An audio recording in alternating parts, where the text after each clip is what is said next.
Lubalanginya, Nzambe monene boe, Nzambe nangai, Motutomo Achichikawa, Motutomo Achichikawa.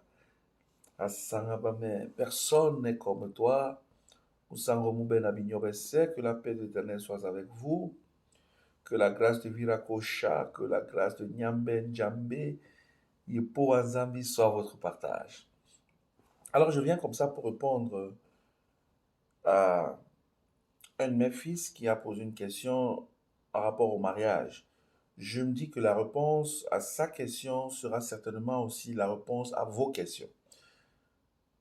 Il voudrait savoir si on se marie parce qu'on est prêt ou on se marie parce qu'on est complet. Autrement dit,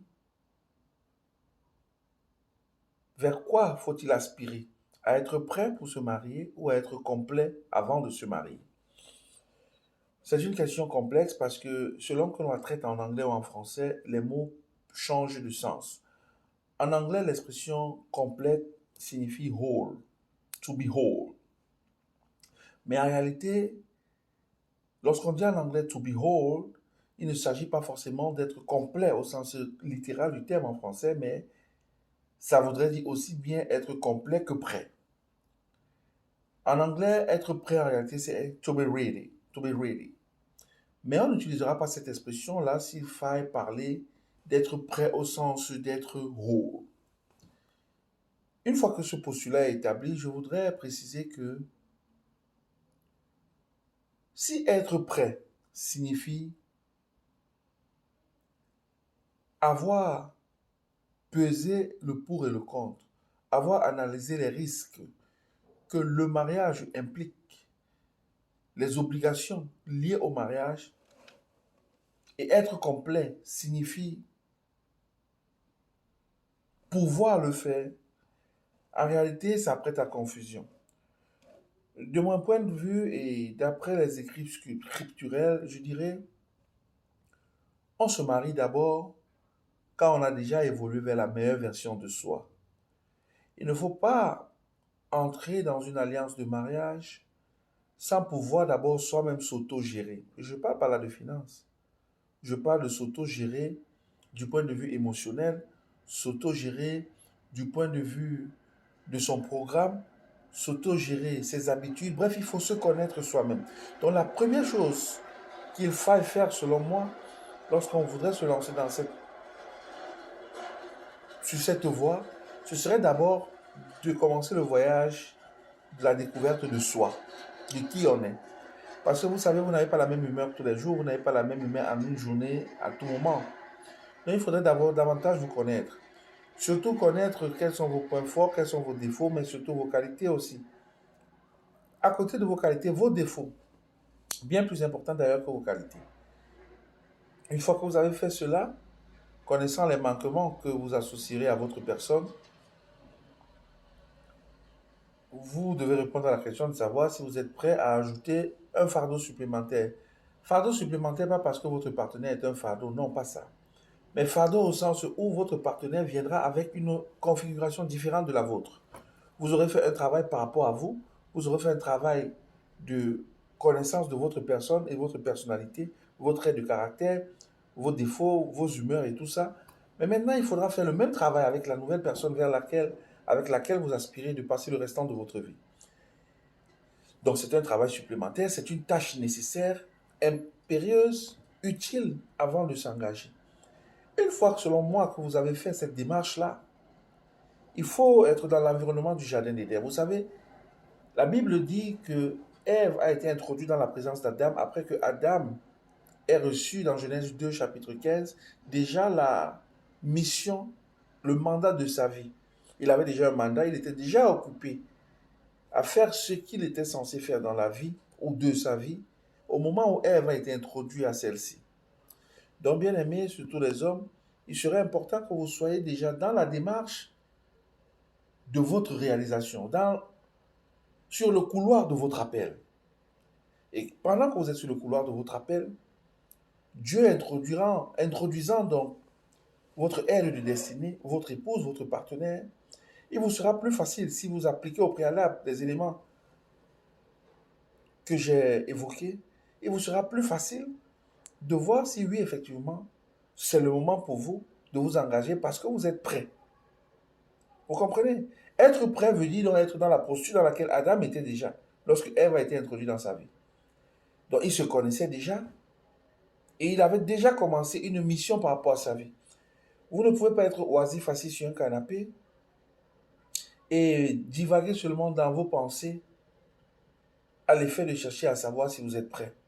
Est-ce que je suis prêt? Est-ce que je ne suis pas prêt? Est-ce que... Non, c'est pas ça. C'est que vous êtes en activité par rapport à la vision de la vie que vous avez, par rapport à votre mission, votre mandat, votre assignation. Et quand vous êtes dans ce processus, Dieu introduit donc celle qui doit être votre femme. Évidemment, elle ne tombera pas du ciel, c'est peut-être vous qui faites la démarche. Mais quand je dis Dieu introduit, je veux dire que vous, vous êtes en activité, vous n'êtes pas en statu quo, vous êtes dans une dynamique. Et c'est dans cette dynamique-là qu'il vous sera plus facile d'identifier, de repérer celle avec qui vous devez partager votre vie. Afin donc de devenir complet. Mais vous devez être prêt et peut-être complet au sens où vous devez être la meilleure version de vous. Vous n'allez pas épouser quelqu'un pour lui donner les mots de tête si vous êtes incapable de gérer vous-même votre vie. Je prends cet exemple très souvent avec les hommes. Par essence, l'homme est un peu plus négligent que la femme, par définition. Vous ne pouvez pas être incapable vous-même de prendre soin de vos vêtements, de vos chaussures, de vos chaussettes. Vous ne les rangez pas assez bien. Et vous aspirez quand même à être avec quelqu'un qui est peut-être maniaque et dont le standard hygiénique est très élevé. Vous aurez du mal à partir. Vous aurez des problèmes sur les petites choses basiques tous les jours. Est-ce que c'est ça que vous voulez? Que votre foyer se transforme en un tribunal permanent pour de si petites choses? Donc, c'est des choses qu'il faut voir. C'est des détails qu'il faut voir. Là, j'ai pris un exemple comme ça tiré à la volée. Mais il faut voir traiter de la question des compatibilités. Compatibilité d'humeur, compatibilité de vision, compatibilité de perception de la vie. C'est pourquoi Antoine de Saint-Exupéry disait, s'aimer, ce n'est pas se regarder les yeux dans les yeux, mais se regarder ensemble dans la même direction. On le dit très souvent, on le cite très souvent, mais on l'applique très peu, très rarement. Donc je dirais oui, pour se marier, il faut être prêt, il faut être complet aux besoins, sachant que être complet, ce n'est pas être parfait. Être complet, c'est aspirer à devenir la meilleure version de soi, pour soi-même d'abord, afin que l'autre puisse en bénéficier.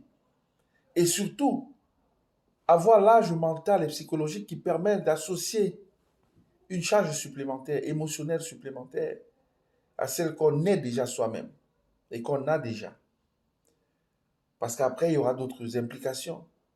S'associer à quelqu'un, c'est pouvoir partager ses besoins, ses désirs, ses aspirations. C'est pouvoir se soucier quand cette personne se soucie. C'est pouvoir aller au-delà de votre simple personne. Est-ce que vous êtes prêt à le faire? Est-ce que vous pouvez le faire? Est-ce que vous avez atteint ce niveau de maturité-là? Le mariage, ce n'est pas pour les personnes immatures. Ce n'est pas pour des personnes qui ne savent pas réguler leurs émotions. Ce n'est pas pour les personnes au profil psychologique égal à zéro. Ce n'est pas pour les personnes juvéniles, ce n'est pas pour les adolescents. Et on ne se marie surtout pas pour le sexe. Le mariage est bien plus sérieux que ça. Donc, de façon ramassée, voilà ce que je pouvais apporter comme élément de réponse à cette question. Si vous avez d'autres questions, d'autres préoccupations, tout aussi pointilleuses, faites-les savoir et je ferai l'effort de répondre de façon précise à vos différentes doléances. Le mariage, ce n'est pas pour les enfants. Le mariage, ce n'est pas pour les plaisantins.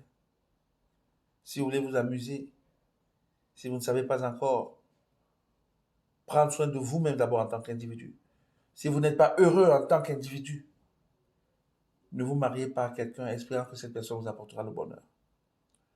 Le bonheur se cumule et se donne ou se reçoit lorsqu'on est à même de le donner.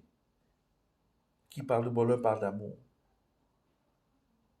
Ne soyez pas narcissique.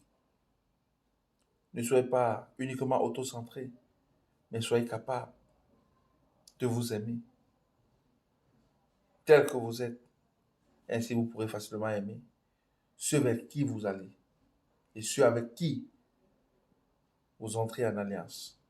Surtout lorsqu'il s'agit d'une alliance comme celle-là, sentimentale, émotionnelle et tout ce qui va avec. Que le Seigneur vous bénisse. C'était la montagne sensible. Shalom.